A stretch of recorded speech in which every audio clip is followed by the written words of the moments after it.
오늘 주님께서 주신 놀라운 선물이라는 제목으로 하나님의 말씀을 나눌 때 하나님의 크신 은혜와 또 주님의 평강이 또 오늘 특별히 성령 강림주일 우리 성령의 충만함이 우리 모두의 삶 가운데 함께 하시기를 간절히 원합니다. 오늘은 제가 몇 번 언급드린 바 오늘 성령 강림 주일입니다. 바로 2000여 년 전 오늘 주님께서 약속하신 성령님이 오셨고 우리 성령님이 오시기 전까지는 무엇을 해야 할지 알지 못한 채 이 제자들이 또 사도들이 모여 있었어요. 그러던 그들이 이제 성령을 받고 나서 성령님께서 오시고 난 후에 그들이 전도하기 시작하였고 또 하나님의 말씀을 증거하기 시작하였고 또 하나님의 이끄심을 따라 교회를 세워 나아가기 시작하였는데 그렇기 때문에 오늘 이 날을 기점으로 해서 이제 교회가 탄생하게 되었다라는 것이죠. 때문에 우리가 오늘 이 날이 공식적으로 명문화되어 있지는 않지만 그러나 우리 생각할 때 바로 교회의 생일이 오늘 이 성령 강림절이 아닌가라는 생각을 해보게 됩니다. 우리 제가 성령 강림 주일을 앞두고 말씀을 준비하다가 제가 새삼 깨닫게 된 것이 있어요. 제가 무엇을 깨달았냐면 제가 이제 임마누엘 교회에서 말씀 전한 지가 거의 1년이 되어 가거든요. 제가 7월 첫째 주부터 작년 7월 첫째 주부터 내려와서 설교하기 시작했어요. 근데 거의 1년의 이 시간 동안 제가 주일 예배 때 단 한 번도 성령님에 대해서 다루지를 않았었더라고요. 여러분 혹시 알고 계셨어요? 목사님 왜 성령 이야기를 안 하시지? 이런 생각 혹시 안 해보셨어요? 제가 이렇게 돌아보면서 보니까 제가 다른 설교들 참 많이 했는데 이 성령님에 대한 설교를 참 안 했었구나라는 것을 제가 알게 되었어요. 그래서 제가 생각해 보기를 도대체 왜 그럴까? 근데 사실 저뿐만이 아니라 오늘날 한국교회 강단에서 이 성령님이 잘 설교되지 않아요. 성령님을 잘 이렇게 전하지 않아요. 이게 그 이유가 무엇일까 생각을 해보니 그 이유 중에 하나가 지난 한 50여 년 동안 이 우리나라와 또 세계 각지에서도요, 이 오순절 운동이 굉장히 불붙듯이 일어났었거든요. 그 오순절 운동에 대한 어떤 반발과 또 조심성들이 이 성령님에 대한 언급들을 조금 자제하게 하지 않았나라는 그런 생각을 첫째로 한번 해보았고요. 제가 아프리카에 있을 때 아프리카에 참 오순절 교회들이 많이 이렇게 섭니다. 오순절이 많이 이렇게 있습니다. 근데 이렇게 보면은 거기서 굉장히 무질서한 어떤 성령님의 역사라고 주장하는 일들을 너무나 많이 봐왔어요. 말하자면 이런 거예요. 제가 강단에서 설교하고 있을 때 갑자기 성도님 한 분이 벌떡 일어나요. 벌떡 일어나셔서 지금 성령님이 나한테 말씀하신다고 이러면서 갑자기 본인이 막 설교를 하기 시작하는 거예요. 또 막 어느 날 갑자기 이렇게 찾아오셔서 성령님이 목사님께 안수하라 그랬다고 이러면서 막 안수를 해주고 막 이런 광경들을 좀 이렇게 많이 봐왔었거든요. 그런 이제 운동들이 어떻게 보면은 좀 굉장히 질서 아래에 있지 않은 무질서한 그런 어떤 성령님의 좀 분별되지 않은 무분별한 역사들이 지난 한 50여 년 이렇게 세계 교회 가운데 그런 무브먼트들이 많이 있었어서 그래서 좀 그에 대한 특별히 그렇기 때문에 우리 장로교회에서는 이 성령님에 대해서 많이 이렇게 설교하고 이렇게 이야기를 하면 이렇게 성도님들도 약간 저 목사님 좀 조심해야 되는 거 아니야? 이런 약간 경계의 눈초리들이 살짝 있단 말이죠. 우리 목사님 왜 저렇게 성령을 강조하시지? 좀 이상한 신학하신 거 아니야? 이런 눈초리들이 조금씩 있단 말이에요. 사실 다 핑계이긴 한데 그런 이유들이 있지 않을까라는 생각을 한번 해보았어요. 근데 사실 저에게는 더 근원적인 이유가 있습니다. 무엇이냐 면 저는 오늘 본문에서와 같이 분명히 알 수 있는 그런 어떤 체험이나 방언이나 어떤 예언 같은 딱 보면 알 수 있는 그런 가시적인 은사를 제가 못 받았어요, 사실. 제가 성령의 은사를 못 받아서, 물론 저는 제가 성령 받았다라고 확실하게 말씀드릴 수 있습니다. 많은 은사들을 받았습니다. 근데도 제가 방언을 못 받았어요. 방언을. 그래서 이게 사실 제가 순복음 교단에 만약에 가잖아요. 그러면은 저는 신학교에 입학도 못해요. 신학교 면접을 방언으로 보거든요. 방언 못하는 사람 아예 입학을 안 시켜줘요. 그래서 저는 만약에 그 교단에 있으면은 저는 목사가 못 되는 거예요. 그런 이제 제 처지가 있기 때문에 제가 이 성령님을 언급하는 것, 성령님을 설교하는 것을 제가 조금 더 조심하지 않나, 그런 생각을 또 해보게 되었습니다. 제가 진짜로 노력을 많이 해봤거든요. 이렇게 신학교 가니까요, 이렇게 선배들이 가르쳐 주는데 코카콜라 이렇게 계속하면은 갑자기 이렇게 혀가 꼬이면서 이렇게 방언을 하게 된대요. 코카콜라도 많이 외쳐봤어요. 코카콜라. 방언이 안 나오는 거예요. 안 나오는 거예요. 별의별 기도원들을 제가 다 가봤어요. 우리 기도원 오면은 100% 받는다고, 100%. 근데 저 때문에 이제 100%인 곳이 별로 안 남아 있어요. 이 100%가 다 아니게 됐어요.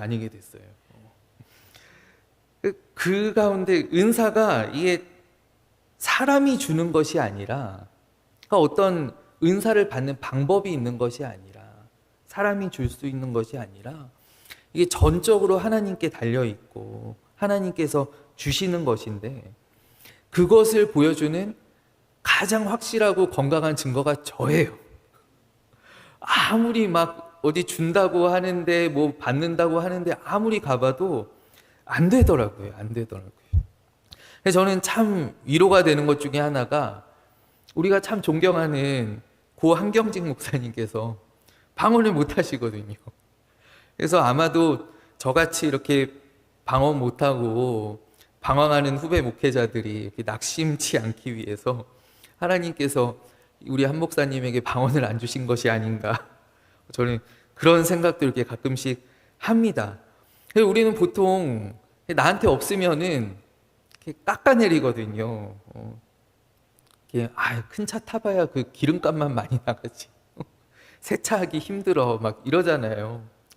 근데 저는 진짜 아직도 간절히 사모해요. 여러 가지 성령의 은사들을 저는 사모하는데, 제가 바라기는 제가 이런 소망이 있어요. 나중에 은퇴하고 나서 이렇게 조용히 내가 나오면 좋겠다.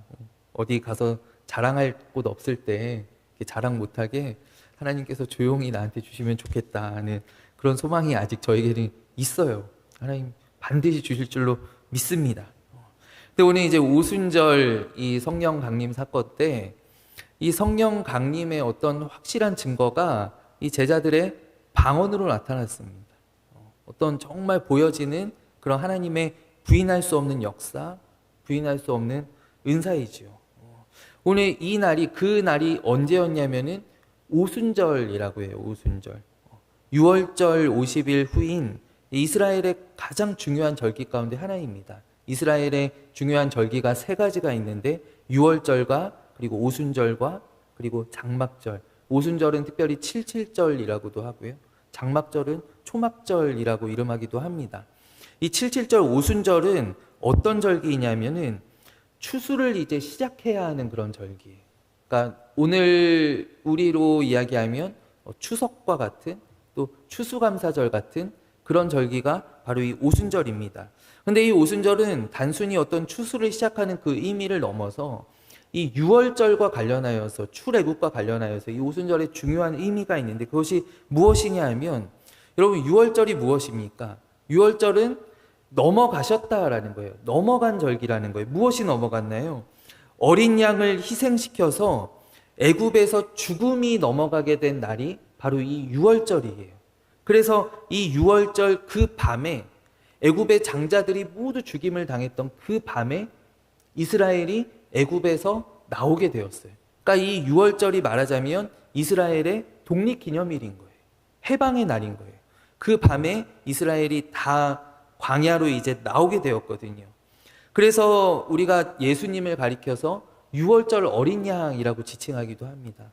바로 예수님께서 그 대속의 죽음으로 말미암아 우리를 죄와 사망에서 건져 주셨기 때문에, 죽음이 우리를 넘어가게 하셨기 때문에 그 예수님을 가리켜서 유월절 어린 양이라고 하기도 합니다. 그리고 유월절에 출애굽한 이 이스라엘 백성들이 정확하게 50일 후에 어디에 도착하게 되었냐면 하나님의 산 시내산에 도착을 하게 되었습니다. 시내산에. 이 시내산에서 어떤 일이 있었냐면 모세가 십계명을 받게 됩니다. 또 하나님의 율법을 받게 되죠. 그러니까 이 오순절이 유월절 후 50일, 이 날이 바로 어떤 날이냐고 하면 하나님께서 당신께서 구속하신 자기의 백성에게 하나님의 목적을 위해서 이제 따라야 하는, 지켜야 하는 그 삶의 방식을 지시하시기 시작한 날이 바로 이 오순절이다라는 거예요. 유월절 지나고 50일 후에 하나님께서 당신의 백성들에게 지켜야 할 계명들을 주시고 이제 이대로 살아라라고 우리에게 명령을 하셨어요. 그날이 바로 이 오순절이다라는 것이죠. 그렇다라고 한다면 이 특별히 오순절에 성령님께서 우리에게 오신 이 사건이 굉장히 의미 있는 사건이란 말이죠. 무엇이냐면 내가 하나님의 백성, 내가 주님의 제자가 되는 그 삶의 변화가 이 오순절날 우리에게 찾아오신 성령님으로부터 시작된다라는 거예요. 이제 이스라엘 백성들의 출애굽한 이스라엘 백성들의 그 민족적인 정체성이 이 오순절 시내산에서부터 형성되기 시작하였던 것처럼 예수님께서 돌아가신 후에, 예수님께 십자가에 달리신 후에 50일이 지난 이때 성령님께서 우리에게 오심으로 말미암아 우리가 그리스도인으로서 하나님의 자녀로서 예수님의 제자로서 우리가 이 땅 가운데서 살아가야 하는 우리의 모든 삶의 규범과 마음의 변화들이 바로 이 오순절 성령님께서 오심으로 말미암아 시작되게 되었다라는 것이죠. 그렇기 때문에 오늘 이 오순절이 참으로 중요한 날이고 이날 주님께서 우리에게 선물로 약속하신 성령님을 보내주신 날이다라는 것입니다. 여러분, 그렇다면요, 우리가 한번 생각해 볼 때 하나님께서 굳이 왜 성령을 보내시는가? 예수님께서 이 땅에 오셔서 그 모든 대속과 구원을 이루신 것처럼 하나님께서 직접 하시면 되지.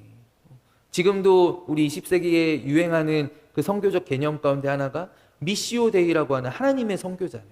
하나님께서 하신다라는 거예요. 하나님께서 하시면 되지. 왜 굳이 우리에게 성령을 주셔서 꼭 우리로 일하게 하시는가? 우리로 하나님의 일들을 감당하게 하시는가? 여러분, 이 하나님께서 성령을 보내신 이 사건 가운데에는 하나님께서 하나님의 일 가운데 우리를 참여시키고자 하는, 하나님께서 우리와 함께 일하고자 하시는 그 하나님의 뜻이 이 가운데 숨어 있다라는 거예요. 하나님께서는 오늘 우리를 그 거룩한 사명의 자리로 초청하시는데 하나님의 영을 우리에게 부어주셔서 우리로 하나님의 일들을 함께 감당하게 하신다라는 거예요. 왜 그러하냐? 이것이 바로 하나님의 기쁨이다라는 것이죠. 이것이 하나님의 기쁨이고 하나님의 영광이고 또 하나님께서는 우리가 온전히 자라나기를 원하신다라는 거예요. 제가 가끔씩 자녀들의 공부를 봐줄 때가 있습니다. 제가 아이들 한 4학년, 5학년 이럴 때는 제가 일주일에 한 2번씩 이렇게 수학을 가르치기도 했었어요. 근데 가르치다 보면은 답답할 때가 있죠. 또 이렇게 학교에서 본 시험지를 가져오면은 이걸 틀리면 어떡해. 이런 생각이 들 때가 있어요. 여러분, 근데 그렇다라고 해서 내가 답답하다라고 해서 내가 그 문제를 대신 풀면 그게 소용이 있습니까? 소용이 없다라는 것이죠. 내가 아이들이 시험을 못 본다라고 해서 저희 아이들은 시험 잘 봐요. 제가 잘 보는데 좀 부족하다고 해서 제가 가서 대리 시험을 보면 그러면은 저 재판 받아요. 그러면 안 돼요. 제가 답답함에도 아이들이 잘 알지 못함에도 계속 가르치고 또 독려하고 또 이제 중학교 가니까 이제 제가 잘 못 가르치는데 이렇게 학원도 알아보고 이렇게 선생님을 붙여주고 하는 이유는 무엇이냐면 우리 아이들이 이렇게 초등학교, 중학교, 고등학교, 대학교를 거쳐서 이렇게 온전한 성인으로 자라나게 하기 위함 아니겠어요? 그것이 바로 우리 부모의 기쁨이고 또 부모의 영광이다라는 것이죠. 오늘 그와 같이 하나님께서는 성령을 보내심으로 말미암아 우리를 도우시고 우리를 가르치신다라는 거예요. 그렇기 때문에 성령님은 하나님께서 우리를 위하여서 보내신 영이시다라는 거예요. 우리를 위하여서 하나님께서 친히 성령을 보내어 주셨습니다. 오늘 이 사건은 성령 강림의 증거로서 오늘 본문의 이야기를 제가 이제 나누자면 성령 강림의 증거로서 여기 모인 사람들이 무엇을 받느냐 하면 방언을 받습니다. 근데 여러분 이 방언은요, 오늘 이 초대교회가 받은 방언은 지금 우리가 아는 방언과는 조금 다른 방언입니다. 무엇이냐 하면 사람의 언어, 인간의 언어를 이들이 방언으로 받았습니다. 오늘 우리가 흔히 성령 받았다라고 하는 어떤 무아지경 가운데 우리가 이렇게 부르짖는 말하는 그런 하늘의 언어와는 조금 다른 방언입니다. 만약에 이 사람들이 받은 것이 우리가 흔히 알고 있는 생각하는 어떤 하늘로부터 오는 그런 정말 무아지경 가운데 내가 알지 못하는 그런 소리들을 이야기하는 그런 방언이었다라고 한다면 여기 모여있던 이 사람들이 그렇게 놀라지 않았을 거예요. 왜냐하면 이런 일들은 당시에 아주 흔하지는 않지만 그러나 없는 일은 아니었거든요. 이방 신전에 가면 볼 수 있는 일이었어요. 이방 신전에 가면 이방 사제들이 막 자기도 알지 못하는 언어들로 막 이렇게 이야기를 하며 막 예언을 합니다. 옆에서 그거를 또 통역해주는, 해석해주는 그런 사람들이 있습니다.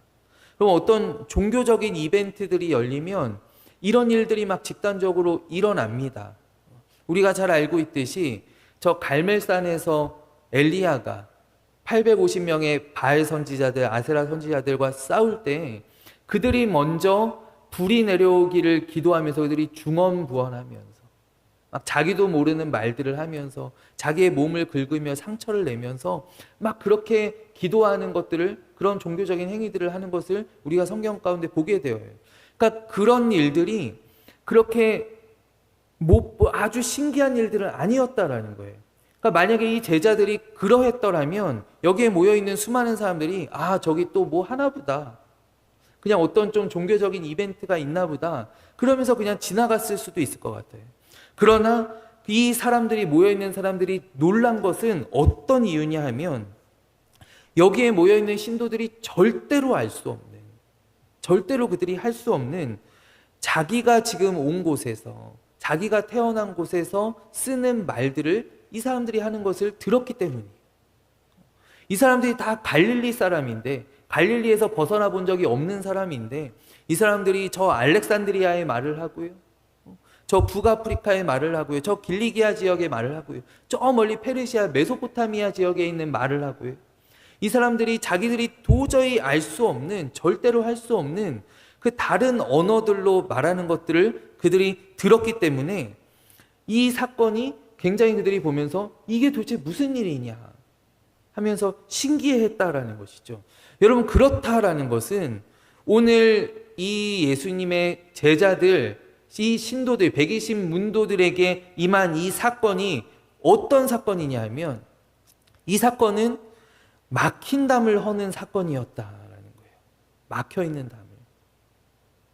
그들의 막혀있는 언어의 장벽을 허무는 사건이 바로 오늘 이 성령님께서 임하신 이 오순절 마가의 다락방의 사건이었다라는 것이죠. 그리고 우리가 성경을 보면은요, 죄의 결과가 어떻게 나타나느냐? 죄의 결과는 어김없이 단절로 나타납니다. 단절. 여러분, 에덴 동산에서 인간이 범죄하였습니다. 그러자 어떻게 됩니까? 하나님과 인간 사이에 단절이 일어납니다. 하나님과 우리들 사이의 관계가 끊어지게 되었습니다. 또 그 죄의 결과로 인하여서 남편과 아내의 관계가 틀어지게 되었습니다. 남편과 아내 사이에서도 벽이 세워지게 되었어요. 여러분, 가인이 최초로 살인한 인류가 됩니다. 여러분, 가인이 살인하였을 때 먼저는 우리 물리적으로 형제 간의 관계가 단절되게 되었죠. 형제 간의 관계가 끊어지게 되었고, 또 더 나아가서는 가인과 하나님과의 관계가 끊어지게 되었습니다. 여러분, 인류가 바벨탑을 쌓기 시작하였을 때, 그들의 교만이 하늘을 찌를 때 어떤 일이 일어났냐면 언어의 장벽이 세워지게 되었어요. 그러니까 우리의 모든 죄의 결과는 단절이다라는 거예요. 끊어지게 되는 것, 장벽이 세워지게 되는 것. 그런데 오늘 성령님께서 오셔서 무엇을 하셨냐면 성령님께서 오심으로 말미암아 이 장벽이 허물어지게 되었다. 그것을 잠깐이나마 그곳에 예루살렘에 모여있던 모든 사람들이 경험하게 되었다라는 거예요. 여러분, 지금도 우리에게 오시는 성령님은 어떠한 일을 하시냐면 우리의 어떤 계급과 계층과 인종과 민족과 우리 지역과 어떤 이념과 세대 간의 남녀 간의 그 모든 벽들을 허시는 분이 바로 성령님이다라는 거예요. 그 때문에 성령님이 우리에게 오시면 우리가 하나 될 수 있는 줄로 믿습니다. 여러분, 지금 우리나라에 가장 필요한 은혜가 무엇입니까? 바로 성령님의 하나 되게 하시는 은혜가 필요한 줄로 믿습니다. 우리 안에 세워져 있는 그 수많은 장벽들이 성령님이 올 때 좋은 지도자가 세워진다고 해서 허물어지는 것이 아니고 성령님께서 우리 가운데 오실 때 성령님이 이 땅을 뒤덮을 때 우리의 모든 미움의 벽들이 녹아지고 우리의 모든 세워진 장벽들이 또 우리가 넘어갈 수 없는 깊은 골들이 다 메워지게 되는 줄로 믿습니다. 여러분, 그렇기 때문에 오늘 이 사도행전 2장은 마지막에 어떻게 끝나냐 하면 그들이 서로 통용하면서 모여서 공동체 생활을 하면서 서로 자기의 것들을 내놓고 모든 물건을 서로 통용하고 또 재산과 소유를 팔아 각 사람의 필요를 따라 나눠주며 날마다 마음을 같이하여 성전에 모이기를 힘쓰고 집에서 떡을 떼며 기쁨과 순전한 마음으로 음식을 먹고 하나님을 찬미하였다라고 기록하고 있어요. 이것이 바로 성령님의 가장 확실한 역사다라는 것이죠. 여러분, 이 방언을 하나님께서 주셨다라는 것은 무엇이냐면 하나님께서 이 언어로 말미암아 복음을 소통할 수 있는 능력을 우리에게 주셨다라는 것을 의미해요. 땅끝까지 복음을 전할 수 있는 그 권능을 우리에게 주셨다라는 것이죠. 여러분, 우리가 잘 알고 있는 사도행전 1장 8절 말씀, 너희는 가서 온 유대와 사마리아와 땅끝까지 이르러 내 증인이 되라 라고 하신 그 예수님의 지상 명령을 그들이 수행할 수 있다라는 것을. 여러분, 거기에 모여있던 500명의 사람들은 다 갈릴리 사람들이었습니다. 예수님, 어떻게 해요? 저희는 가서 말이 안 통하는, 저희 갈릴리 사람이라고 다 무시하는데 저희가 가서 어떻게 복음을 전할 수 있겠습니까? 저희가 어떻게 가서 그 장벽을 뛰어넘어서 예수님의 이름을 증거합니까? 라고 할 때 그 벽을 뛰어넘을 수 있는 능력을 오늘 성령님께서 확실한 증거로 그들에게 보여주셨다라는 거예요. 여러분, 이것이 바로 성령님의 은혜, 성령님의 역사인 줄로 믿습니다.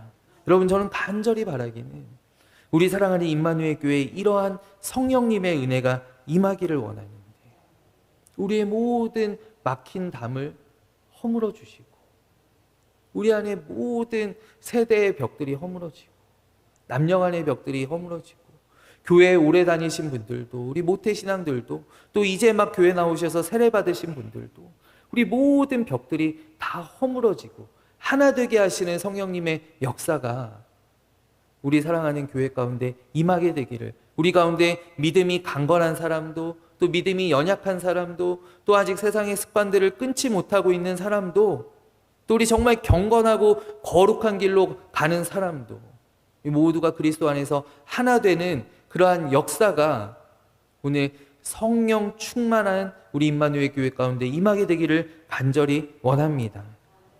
주는 평화 막힌 담을 모두 허셨네. 주는 평화